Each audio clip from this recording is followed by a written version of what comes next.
Alright guys, in this video we're revisiting the Heart of Inmost Darkness build that we showed you right at the beginning of Beyond Light, because I feel like I have since perfected the build, which you can see with my really nice even stat spread, as well as some extra perks here that I'm going to go through in a very quick moment. And also we now have all of the aspects for the Titan. So basically the last time I showed you this setup, it wasn't at its completed form, and this is it. So basically, if you didn't see the original video, I suggest you go and watch it. But basically, using Heart of Inmost Light on the Stasis Titan Behemoth is very, very powerful, because basically using any ability empowers your other two abilities. And empowered means abilities have faster regen, melees and grenades do more damage, and barricades have more hit points. So it's just really, really good. Not only that, we've got Tectonic Harvest now, which we didn't have before, and this aspect is very, very powerful. You can see what it does right here. Shattering a stasis crystal creates a stasis shard. This shard grants melee energy when picked up by you or your allies. So basically, when you shatter crystals, there's now these little mini crystals on the floor. You pick them up and it's going to boost your melee charge, which is already being boosted by Heart of Inmost Light. Now of course we also have Whisper of Shards. Shattering a crystal temporarily boosts your grenade recharge rate. So you've got this and you've got this, and that's stacking with the Heart of Inmost Light. Not only that, you've got Whisper of Fissures now as well, where increased damage and size of the burst of stasis when you destroy crystals. So basically, the process of destroying crystals is more powerful. It's giving you melee energy, and it's giving you grenade energy. And then to top it all off, we take a look at my stat spread and distribution. You can see here how evenly spread this is. We've got 58 mobility, we've got 56 resilience, we've got 100 recovery, we've got 58 discipline, 52 intellect, and 62 strength. I believe last time I showed you the build, I probably spec'd much more into discipline and strength, but what I've realized is that you do not need to do that with this exotic.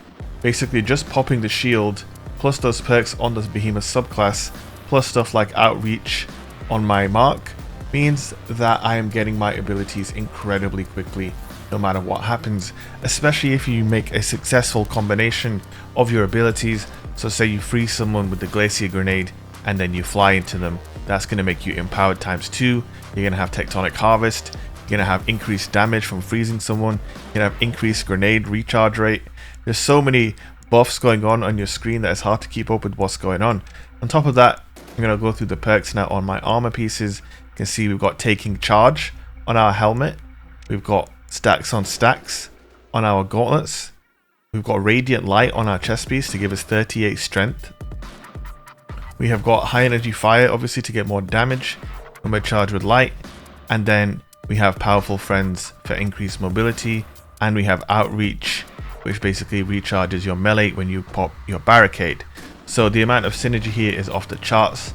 This is it in its final form. And now we've got some gameplay, so we're going to go and take a look at that.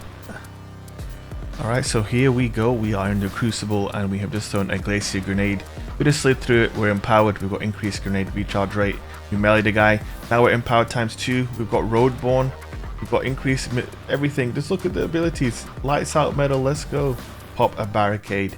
And look at my abilities. My grenade is back already. I use a little hop and a skip. And here we are pushing on this guy. And that is a really, really clean opening to this game. We did end up getting cleaned up.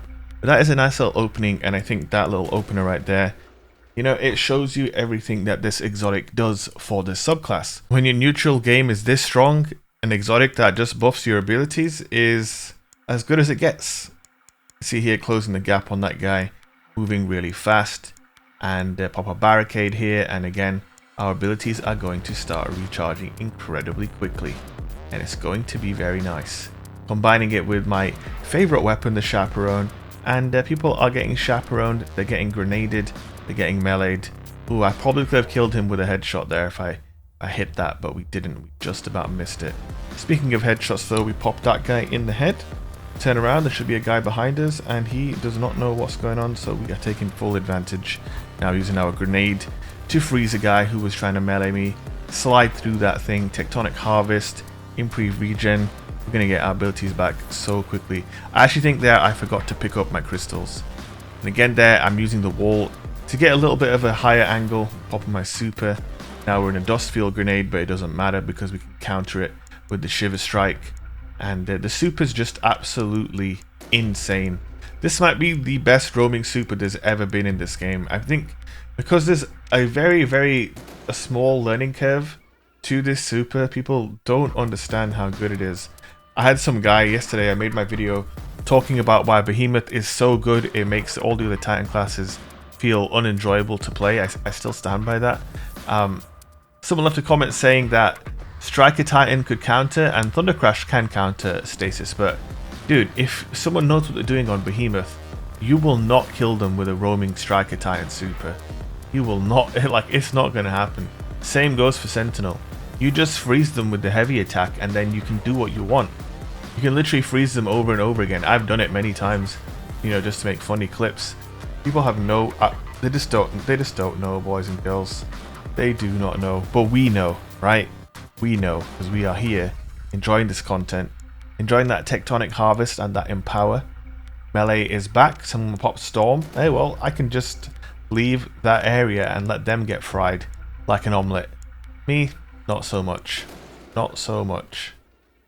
Alright, that guy's definitely playing at 70 FOV. Poor little guy. Teammate is baiting that corner, and he gets the shotgun kill, the hippity-hoppity hunter action right there from my blueberry. We're in a bad spot here. We're going to try and jump out of it. Unfortunately, we didn't have our melee charged, so we got killed there, which, you know, you hate to see it. You know the news, it's super time once again, and people are getting frozen. And yeah, this is pretty toxic, I'm not gonna lie. Freeze that guy, leave him for later, wait for him to defrost, you know. It's like when your mum tells you to take out the chicken so it can get defrosted. That's literally what we did with that guy. Man, literally we waited for him to defrost before we finished him. Shall we say. Now, you know, another thing I want to talk about is the video I made yesterday talking about why Behemoth Titan is a little bit too cracked, a little bit too good. I think for me, because of the way I like to play the game, which is hyper aggressive, hyper mobile, for me it's just so much more better.